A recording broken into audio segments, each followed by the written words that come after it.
जी हाँ, 27 सितंबर 2024 और 27 सितंबर 2024 को मार्केट ने ऑल टाइम हाई देखा था और इसके बाद मार्केट का जो अच्छी खासी पीक थी वो बिल्कुल नजरों के सामने से गायब हो चुकी है।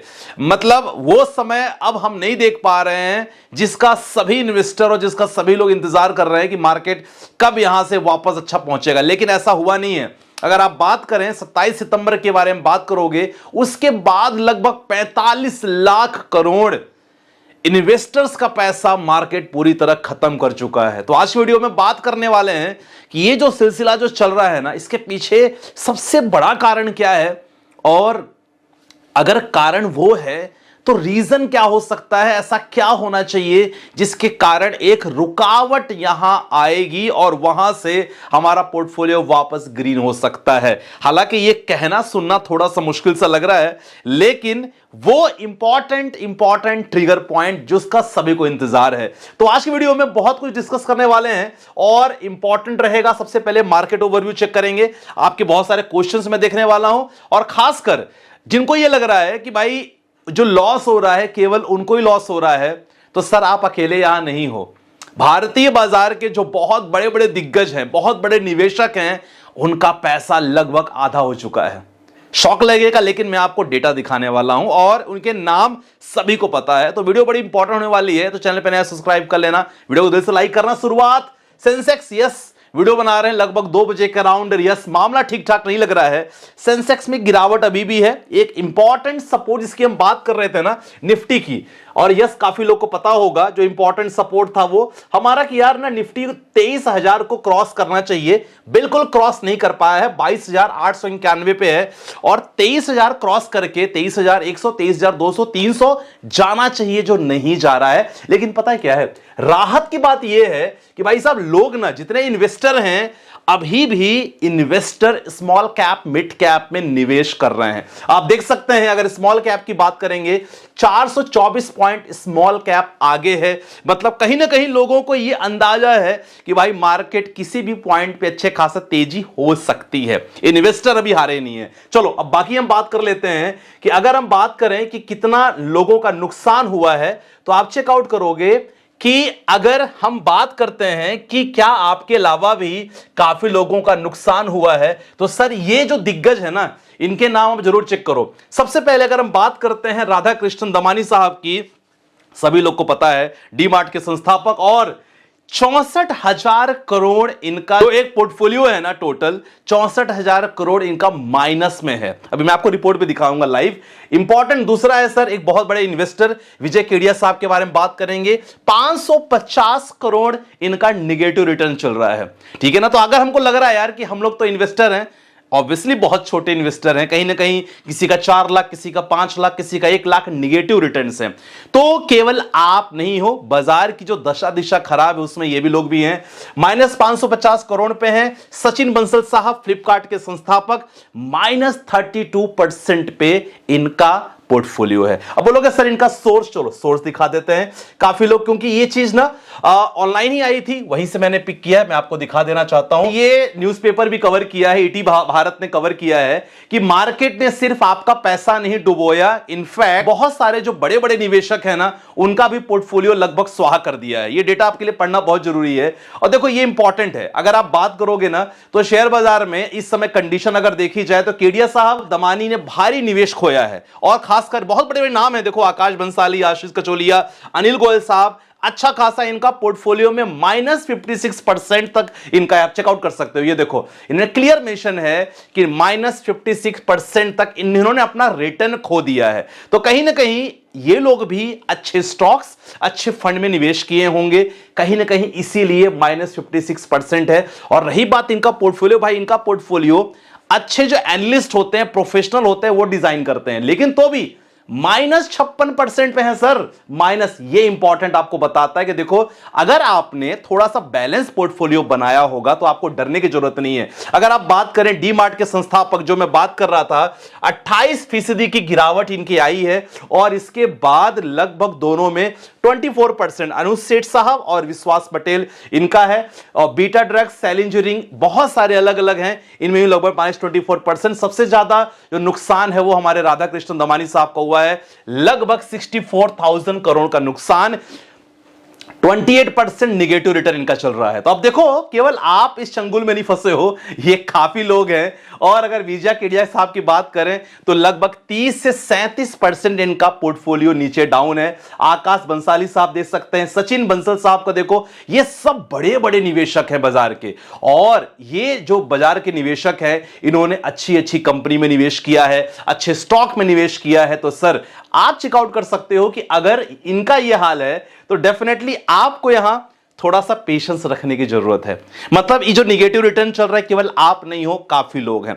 तो ये चीज हमें पता चल गया। और पिछले अगर हम 24 सितंबर के बारे में बात करेंगे तो इसके बाद लगभग 45 लाख करोड़ मार्केट खा गया है। सोचो, इतना पैसा लोगों से मार्केट ने लिया है। अब सबसे बड़े रीजन के बारे में बात करते हैं। रीजन बहुत बड़े बड़े रीजन है और काफी बार मैंने वीडियो में एक्सप्लेन किया। देखो, सबसे पहले एक जो अनसर्टेनिटी बनी हुई है ना ग्लोबल को लेके, खासकर अगर ट्रंप साहब के बारे में बात करेंगे, उन्होंने शुरू में क्या कहा कि भाई हम टैरिफ नहीं लगाएंगे। इसके बाद क्या कहा कि यार चलो हम ना 25% तक टैरिफ लगा देंगे। कहां लगा देंगे? चाइना में लगा देंगे, ब्राजील में लगा देंगे।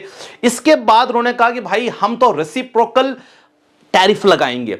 अब रेसिप्रोकल टैरिफ क्या होता है? भाई जितना आप लगाओगे उतना हम लगा देंगे। इसके बाद सुनने में आया है कि 100% टैरिफ लगाएंगे। इसके बाद तो उन्होंने कंट्री छोड़ दिया। इसके बाद बात करने लगे भाई हम तो ना ऑटो फार्मा के बारे में बात करेंगे। आप अगर बात कर सकते हैं इंडिया पे तो इंडिया पे लगा देंगे। अगर हम बात कर सकते हैं मेटल एल्युमिनियम के बारे में बात करेंगे तो उन्होंने एल्युमिनियम स्टील पे भी टैरिफ लगाने का सोचो कर दिया। तो ये जो सारी चीजें लगातार चल रही थी मार्केट में, मार्केट इसको प्रॉपर तरीके से डाइजेस्ट नहीं कर पा रहा था, क्योंकि हर दिन कुछ न कुछ न्यू इंपॉर्टेंट चीजें। अब देखो, टैरिफ लगता है ना तो सबसे ज्यादा नुकसान तो उस कंट्री को होता ही है, पूरा वर्ल्ड इंपैक्ट करता है, ठीक है ना। तो ये एक बहुत बड़ा रीजन, बहुत बड़ा सिरदर्द रहा, जिसके कारण आज भी मार्केट में आप देख रहे हो कि मार्केट में लगातार वॉलेटिलिटी बनी है। मॉर्निंग स्टार्ट होता है कि लगता है कि मार्केट में तेजी होगी, लेकिन मार्केट फंस जाता है लगातार। आज तो मार्केट में अच्छी खासी एक साइडवेज मार्केट हो चुका है। तो ये कंडीशन क्या बताता है कि सर, जब तक ये वॉलेटिलिटी नहीं बंद होगी, और अब तो इन्होंने कह दिया कि भाई 100% टैरिफ लगाएंगे। और रही बात इंडिया पे, तो इंडिया को छोड़ेंगे नहीं हम, उन्होंने ये भी कह दिया है। रिसेंटली कल का इनका शायद इंटरव्यू था। तो ये जो बड़ी चीजें हैं ना, ये मार्केट को पसंद नहीं आ रही है। दूसरा सबसे बड़ा रीजन सर, वो मैं सबको पता है, FIS की सेलिंग। और तक इनकी सेलिंग बंद नहीं होगी सर, मार्केट नहीं उठेगा। आप कुछ भी कर लो यार। आप एग्जांपल दो, 24 सितंबर को FIS ने अच्छी खासी एक खरीदारी की थी। आप 2 जनवरी के बारे में बात करोगे, अगेन मार्केट में तेजी आई थी, FIS ने खरीदारी की थी, बहुत बड़ा इंपैक्ट हो सकता है। आप देखो, जनवरी में 87,000 करोड़ ऑलरेडी FIS ने सेलिंग की है। सोचो, आप जनवरी के बारे में बात करेंगे, अगर फरवरी की स्टार्ट करते हैं तो हमारी शुरुआत कुछ अच्छी नहीं हुई है। ये जरूर है कि थोड़ी सी सेलिंग कम कर दिए हैं, जैसे अभी अगर कल की बात करेंगे -1,881 करोड़ पे है। लेकिन एक चीज क्लियर आ रही है कि भाई जब तक ये डेटा निगेटिव करके पॉजिटिव नहीं होगा, लगातार 3-4 सेशन जो ट्रेडिंग सेशन होंगे 3-4, अगर जब तक पॉजिटिव नहीं होगा सर, आप इसको नहीं मान सकते कि इन्होंने सेलिंग कम की है। अब ये सबसे बड़ा रीजन आप देखो, 30,216 करोड़ FIS ने बेच दिया है भाई। अभी उनको इंटरेस्ट नहीं आ रहा इंडियन मार्केट में, ठीक है ना। वहीं म्यूचुअल फंड्स लगातार यहां बाइंग कर रहे हैं। तो ये बहुत बड़ा एक फैक्टर है, हमें ये पॉजिटिव चाहिए तो हमारे मार्केट के लिए अच्छा होगा। तो ये जो रीजन है जो मैं आपको सामने प्रेजेंट किया, वो बहुत बड़ा रीजन है। सबसे पहले हमने बात कर लिया क्या, टैरिफ के बारे में बात करेंगे। इसके बाद FIS की लगातार सेलिंग जो हमने बात कर लिया, लगातार बढ़ रही, ये इंपॉर्टेंट चिंता का विषय है। तीसरा जो रेसिप्रोकल के बारे में मैंने बात कर लिया, भाई जैसा तुम करोगे वैसा हम करेंगे। अगर आप हमारे सामान पे एक्स्ट्रा चार्ज लगाओगे सर, हम भी लगाएंगे। ट्रम्प का सिंपल ये कहने का है, यही कारण है कि मार्केट बिल्कुल पसंद नहीं कर पा रहा है। चौथा भाई हम भी रीजन है, हमारे खुद के जो घर है ना, वो भी कांच के ही हैं और टूटे हैं। अगर बात की Q3 रिजल्ट के बारे में बात करेंगे, Q3 का रिजल्ट ओवरऑल चेक करेंगे एक रिपोर्ट के अकॉर्डिंग, ओनली 7%, सोचो केवल 7% रेवेन्यू हमने बनाया है। अगर Q3 की बात करें ओवरऑल सारी कंपनियों के एवरेज, जो अगर पिछले क्वार्टर के बारे में बात करेंगे इट वॉज 10%, 3% हम पीछे हैं। तो एक बहुत बड़ा रीजन। अब अगले 3 महीने बाद अगर कंपनी परफॉर्म करेगी, डेफिनेटली हम बाउंस बैक करेंगे, नहीं करेगी तो चैलेंज हो सकता है। और अगर पांचवा की बात करें, यस, डॉलर और हमारे देश रुपया लगातार डिप्रिशिएट हो रहा है। कोई भी चीज हम बाहर से मंगा रहे हैं सर, हमेशा हमें कॉस्टली पड़ रहा है। डॉलर के बारे में बात करेंगे, 87 पहुंच गया, 82 83 था, हमें चीजें सस्ती मिलती थी, लेकिन क्योंकि हमें ना कुछ भी चीज पे करने के लिए हमें डॉलर ही देना पड़ता है, तो ये लिटरली रीजन है भाई। और इसके कारण आपका, मेरा और इतने बड़े बड़े निवेशक हैं, सबका पोर्टफोलियो आज -30, -20, -50 इतना % नेगेटिव है। तो टेंशन थोड़ा नहीं लेने का यार, क्योंकि डेटा आपके सामने में क्यों लाया उन लोगों का, क्योंकि आपको लग रहा होगा कि उनके पास तो प्रोफेशनल पोर्टफोलियो वाले हैं जो प्रॉपर तरीके से पोर्टफोलियो डिजाइन करते हैं, है ना, एनालिस्ट टीम है, सेबी रजिस्टर्ड लोग हैं, उन्होंने तो अच्छा पोर्टफोलियो बनाया होगा। लेकिन देखो आप कंडीशन तो कोई नहीं चुका है। इन चीजों से आपको बिल्कुल टेंशन फ्री रहना फिलहाल। और यही है, अब यहां बोलोगे सर कौन पैसा बनाएगा, बिल्कुल अच्छा क्वेश्चन है कि यहां जब इतनी सारी चीजें चल रही हैं, पैसा कौन बनाएगा? जो पैसा बनाया है, किसने बनाया है? देखो, पैसा उसने बनाया है जिसने गोल अपना ऑलरेडी सेट किया है। मैंने बहुत बार वीडियो में बात करता हूं कि सर गोल आपका इंपॉर्टेंट है। अपने आप से पूछो कि आपने जो पैसा लगाया है कितने सालों के लिए लगाया है, 2, 5, 7, 10, 15, जब तक लगाया है पोर्टफोलियो को देखना बंद कर दो, खासकर ऐसी कंडीशन में। अगर आपको कोई कंपनी अच्छी वैल्यूएशन पे आ गई है, मान लो कोई एग्जांपल, अच्छी कंपनी है कोई, और आपको लग रहा है भैया प्राइस टू अर्निंग रेशियो इसका लगभग 20 के आसपास है, इंडस्ट्री का देख रहा हूं मैं 35% है, स्टॉक की बारे में बात कर रहा हूं, कोई भी stock price to earning ratio लगभग 20% है, आसपास है, और उसका इंडस्ट्री का price to earning ratio check करोगे सर थोड़ा दूर है, आगे है, ज्यादा है, सर वो स्टॉक अगर आपको लग रहा है कि भाई अच्छा कम फंडामेंटल ठीक ठाक है, कर्ज वगैरह नहीं है, ले सकते हो यार, अच्छा मौका लेने का। तो ये चीज देखो, गोल चेकआउट करो, ये बहुत रीजन है जिसने गोल बनाया है, पैसा बनाया है। और कुछ लोग ऐसे होते हैं, मैं भी कमेंट दिखाऊंगा आपको, कुछ लोग ऐसे होते हैं जो बाजार को टेस्ट करने आते हैं कि देखो यार मैं पैसा लगा के देखता हूं क्या होता है। ऐसे लोग बाजार से बच करो भाई, अगर ऐसे करोगे ज्यादा नुकसान हो जाएगा। आप अगर 1-2 साल के लिए आए हो तो पैसा नहीं बनेगा। सर आपका पोर्टफोलियो डाइवर्सिफाई होना चाहिए, सारा पैसा एक ही जगह नहीं निवेश करना है। सोचोगे 100% सेक्टोरियल फंड में डाल दें, 100% स्मॉल कैप में डाल दें, स्मॉल कैप तक तो ठीक है यार, अगर स्मॉल कैप में डाल रहे हो तो आपके पास पेशेंस होना चाहिए, मोर देन 10 इयर्स, तब जाके पैसा बनता है। तो इन चीजों का आपको ध्यान रखना चाहिए। पोर्टफोलियो रिलेटेड कोई भी हो, डिस्क्रिप्शन पे नंबर है, वहां से जुड़ सकते हो, एक दिन में पोर्टफोलियो आपको मिल जाता है। तो आपको किस तरह रहेगा, 40 30 20 10। आप ये देखो, आपको इस तरह पोर्टफोलियो का डिवीजन रखना चाहिए, तब जाके पैसा बनता है। हो सकता है कुछ स्मॉल कैप के हो, कुछ मिड कैप के हो, कुछ लार्ज कैप के हो, कुछ फ्लेक्सी कैप के हो, अलग अलग, ठीक है। इन चीजों का आपको ध्यान रखना है। बाकी देखो मौका भी क्या है, गोल्ड ETF को लेकर अच्छा खासा मौका है। मैं 12 वीडियो में कहता हूं गोल्ड बाई करो। गोल्ड अगर आप ले नहीं सकते बहुत ज्यादा फिजिकल फॉर्म में, क्योंकि महंगा हो चुका है, ETF बाई करो। ETF के लिए ऑलरेडी मैंने वीडियो बना दी है, चेकआउट करना, नहीं तो कमेंट सेक्शन में मेंशन करना, वहां डाल दूंगा। चलो, आपके कुछ इंपॉर्टेंट क्वेश्चन आए हैं। क्वेश्चन क्या है सर, मेरा नाम अजीत सिंह है, मेरी एज 34 साल है सर, पोर्टफोलियो कर लीजिएगा। बैंक ऑफ इंडिया के बारे में बात करेंगे। Bank of India flexi cap बहुत ठीक है, मिड कैप ठीक है, उन्होंने SBI निफ्टी SPR2 इंडेक्स लिया है। बंधन स्मॉल कैप ठीक है 1000। निपॉन स्मॉल कैप लेना चाहते हो SBI कॉन्ट्रा डायरेक्ट में 40,000 का लमसम है। निपॉन ले सकते हो, कोई दिक्कत वाली बात नहीं है, लेकिन यहां टारगेट 5 ईयर्स रखना। SBI health care opportunity fund lump sum ठीक है आपका। मोहित कोई दिक्कत नहीं है, आपका पोर्टफोलियो करेक्ट है। यहां SBI अपॉर्चुनिटी फंड में आप कर रहे हो, लमसम है, टारगेट मोर देन 6 ईयर्स रखना। अगला क्वेश्चन डॉक्टर सुनील का क्वेश्चन है sir, initially I have no information about the mutual fund. Being a government doctor, always thought it need much tight understand invest in the market, but I have started to watch your videos since 2024. बहुत अच्छा। And evening now I am able to understand what is mutual fund. Very good doctor साहब। चलो, इतना अगर आपको इतना knowledge मिल रहा है तो थैंक यू सो मच, अच्छा लगता है सुन के। एंड मैं चाहता हूं कि देखो, अगर आप लॉन्ग टर्म इन्वेस्टर हो तो सर आपको इस मार्केट को आजमाना चाहिए। चलो देख लेते हैं डॉक्टर साहब का।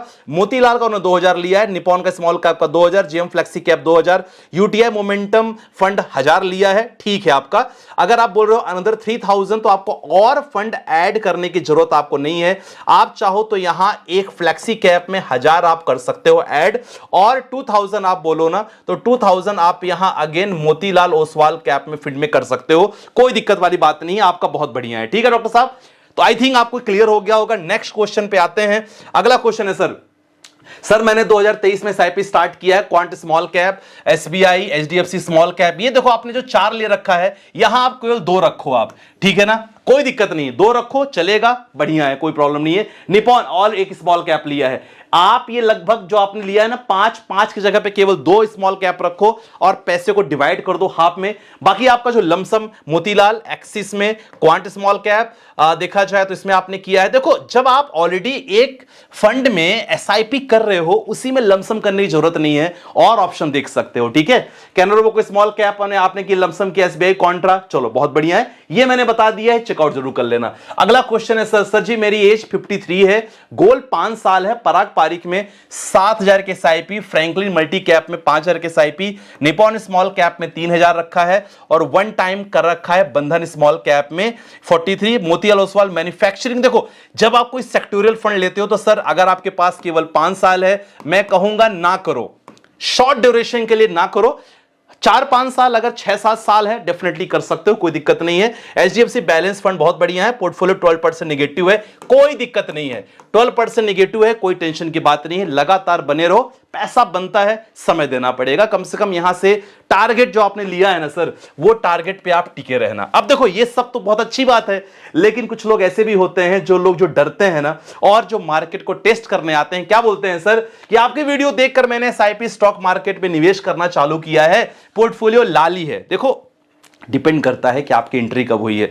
मैं तो वीडियो 2-3 साल से बना रहा हूं, 4 साल से बना रहा हूं, आपने एंट्री कब ली है? आपने अगर मुझे देखा तो मुझे देखने के बाद आपको तो ये भी समझ में आया होगा कि भाई अगर मैं बताता हूं तो टारगेट क्या बताता हूं। काफी लोग मुझसे कल कमेंट में कह रहे थे संदीप भाई सेक्टोरियल फंड के बारे में नहीं बताते। भाई मैं बताता हूं, ऐसी बात नहीं है, लेकिन मैं कहता हूं कि आपके पोर्टफोलियो का जो भी आप पोर्टफोलियो बना रहे हो या बनवा रहे हो 10 to 20% रखो, इससे ज्यादा मत रखो, टारगेट मोर देन 5 इयर्स रखो। ये बात तो नोट करना चाहिए ना, ये बात आप नोट नहीं करोगे फिर ये बोलोगे कि नहीं यार आपने बोला था हमने ले लिया। अरे लेना अच्छी बात है, लेकिन ड्यूरेशन इंपॉर्टेंट है ना, कि मैंने कब तक के लिए बोला था वो इंपॉर्टेंट है। तो सर ऐसे लोग ना जिंजीस की तरह होते हैं कि भाई वो आते हैं मार्केट में, टेस्ट करने आते हैं, देखते भैया कड़वा है कि मीठा है, चलो देख लेते हैं, कड़वा है अब नहीं आएंगे। तो सर समय देना पड़ेगा, पैसा ऐसे नहीं बनता आसानी से, इन चीजों को ध्यान रखो सूरज जी, तब जाके पैसा बनेगा। तो देखो मार्केट कंडीशन जो है, रीजन मैंने आपको बता दिया, बात सही है, 78 लाख करोड़ से ज्यादा मार्केट खा चुका है पूरी तरह, और आप नहीं बड़े बड़े निवेशक हैं जो लगातार हैं, तो टेंशन नहीं लो, ओवरऑल पैनिक नहीं होना है, लगातार इन्वेस्टेड रहो, एसआईपी को नहीं रोकना है, बार बार कहता हूं क्योंकि मैं खुद नहीं रोक रहा हूं। चलो आपने अगर वीडियो देखी होगी थैंक यू सो मच, क्योंकि वीडियो थोड़ी लंबी हो गई आज, और वीडियो को शेयर करो, कमेंट करना जो भी आपकी क्वेरी हो, एंड बाकी कुछ भी डाउट हो प्लीज आप व्हाट्सएप पे हमसे बात कर सकते हो। राइट, बाकी मिलते हैं नेक्स्ट वीडियो के साथ, अपना ध्यान रखिएगा, बाय बाय, टेक केयर, जय हिंद।